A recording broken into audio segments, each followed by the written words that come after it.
تو سبق یہ ملا کہ جب صراط مستقیم سے ہٹے، وہ صراط مستقیم چاہے لمبی جا رہی ہو اور چاہے اس میں موڑ توڑ آ رہے ہوں، لیکن اگر اس سے ہٹے تو ہٹنے کا نتیجہ بالآخر گمراہی ہے، اور اس گمراہی جو ہے وہ عقل سے دور نہیں ہوگی، وہ کسی کے ہاتھ پکڑ کر لے جانے سے دور ہوگی۔ تو یہ مستقیم کے معنی یہ ہے کہ وہ سیدھے جا رہا ہے اور اس سے دائیں بائیں نہیں مڑتا، دائیں بائیں نہیں جاتا، یہ ہے مستقیم۔ قرآن کریم نے جو سورہ فاتحہ میں ہر روز ہم سے کہلواتے ہیں اللہ تعالیٰ، کیا کہلواتے ہیں؟ اہدنا الصراط المستقیم، ہمیں صراط مستقیم پر پہنچا دیجئے، یہ مانگتے ہیں، یہ مانگنا سکھایا ہے۔ کیونکہ اگر اللہ تعالیٰ کی طرف سے ہدایت نہیں ہوگی صراط مستقیم کی تو اسی طرح بہتے رہیں گے کہ کبھی دائیں مڑ گئے کبھی بائیں مڑ گئے۔ تو اللہ تبارک و تعالیٰ نے مستقیم کی صفت جو ہے یہ بڑی معنی خیز بیان فرمائی۔ وَأَنَّ هَذَا صِرَاطِي مُسْتَقِيمًا فَاتَّبِعُوهُ، پیغمبر فرماتے ہیں یہ میرا راستہ ہے جو سیدھا جا رہا ہے جنت کی طرف، بس اس کے پیچھے چلو، اس کے دائیں بائیں نہ ہٹو۔ الحمدللہ الذی انزل علی عبدہ الکتاب ولم یجعل لہ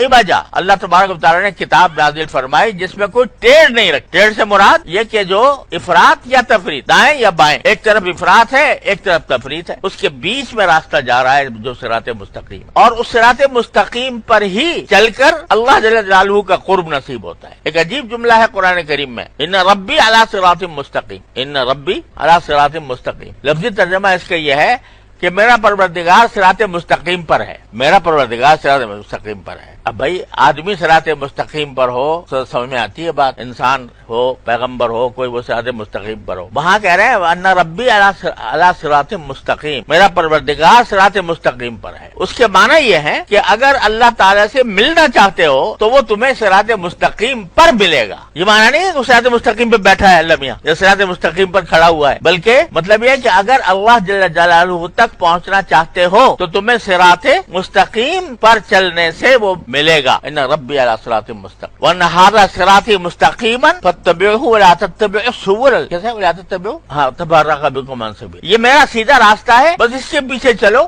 اور ادھر ادھر جو راستے نکل رہے ہیں ان کی طرف نہ جاؤ کیونکہ وہ تمہیں گمراہ کر کے غلط راستے پر ڈال دیں گے۔ تفرق بکم عن، تو استقامت جو ہے در حقیقت دوسرے الفاظ میں اگر آپ اس کو تعبیر کرنا چاہو تو اعتدال کرا، جس میں نہ افراط نہ اس میں تفریط۔ اب یہ جو فرمایا جا رہا ہے کہ مجھے اخلاق مستقیم عطا فرمائی، اخلاق کیسے مستقیم ہوتے؟ جیسے میں نے ابھی عرض کیا اخلاق میں کچھ چیزیں ہیں جو فطری طور پر اللہ تعالیٰ نے رکھی ہے، انسان غصہ رکھا ہے، ایسا نہیں ہے کہ کوئی آدمی ایسا ہو جس کو غصہ جس کی طبیعت میں ہو ہی نہیں، طرح سے غصہ ہے، رکھا ہے اللہ تعالیٰ، لیکن اس کا اگر صحیح استعمال صحیح محل پر ہوگا تو یہ خلق مستقیم ہے، اور اگر غلط جگہ پر ہوگا اور غلط طریقے سے ہوگا تو وہ غیر مستقیم ہے، وہ ٹیڑھا ہے۔ اب یہ غصہ اس لیے رکھا ہے اللہ تعالیٰ نے کہ انسان اپنا دفاع کر، غصہ کائے کے لیے ہے؟ اپنا دفاع کرنے کے۔ اگر فرض کرو کوئی دشمن حملہ آور ہو جائے آپ کے اوپر اور طبیعت میں غصہ پھر بھی نہیں آ رہا، بیٹھے آرام سے، سمجھے، تو کیا ہوگا؟ موت آئے گی، ختم ہو جاؤ گے۔ وہ وقت ہے غصہ دکھانے کا کہ اپنا دفاع کرنے کے لیے آدمی تیار ہو اور دفاع کر کے اس کا مقابلہ کرے۔ یہ ہے اس غصے کے موقع پر اگر غصہ نہ کرے آدمی تو وہ کیا ہے، اس کو کے لیے خاص لفظ ہوتا ہے، وہ بزدل ہے، وہ بے وقوف ہے، خود اپنی جان پر ظلم کرنے والا ہے، کیونکہ دوسرا اس کو کھا جائے گا اگر غصہ صحیح مصرف پر استعمال نہ ہو۔ جہاد کے اندر ضرورت ہے غصے کی، اگر غصہ نہیں ہے تو جہاد کیسے کرے گا؟ کفر پر غصہ آنا چاہیے، وہ غصہ برحق ہے، تو یہ خلوق مستقیم ہے اگر غصہ صحیح جگہ پر آ رہا ہے۔ مگر مستقیم ہونے کے لیے دو شرطیں ہیں، ایک شرط یہ کہ صحیح جگہ پر آئے، غلط جگہ پر نہ آئے، دوسرے اس غصے کا اظہار بھی صحیح طریقے سے ہو۔ ضرورت تو ہے تھوڑا حصہ تھوڑا غصہ کرنے کی، کر دیا بہت زیادہ، یہ بھی مستقیم نہ ہو۔ غصہ صحیح محل پر آئے اور پھر اس کا اظہار بھی صحیح ایک حد کے اندر ہو، اس حد کے اندر ہو جو، تو یہ غصہ محمود ہے، یہ اللہ تبارک و تعالیٰ نے رکھا ہی اس لیے ہے کہ ایسے مواقع پر استعمال کیا جائے۔ اور اگر